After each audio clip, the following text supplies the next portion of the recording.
আপুনি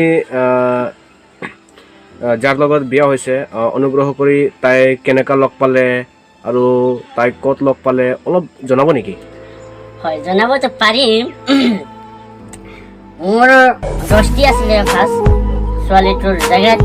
তাৰপিছত ফুৰিব গৈছিলোঁ দস্তিৰ লগত। এদিন সিও বাটত ওলাল, ময়ো বাটত ওলালোঁ, দেখা দেখি হ'লোঁ। তাৰপিছত সেনেকুৱাই দেখা দেখি হৈ ছোৱালীটোৱে এদিন মোক লগ কৰিলে, মোবাইল নাম্বাৰটো ল'লে, তাৰপিছত কণ্টেক্ট কৰিলে, মই তোমাক ভাল পাওঁ সেনেকুৱা ক'লে, মই একচেপ্ট কৰিলোঁ।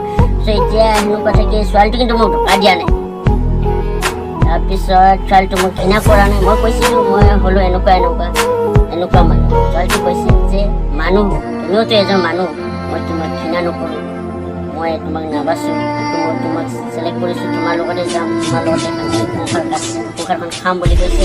সেইকাৰণে ময়ো এতিয়া বিয়া বাৰু হ'লোঁ, আনা হ'ল, বিয়াখনো হৈ গ'ল। এতিয়া আমি মিলা প্ৰীতিকৈ বিয়া চলি যাম দিয়া।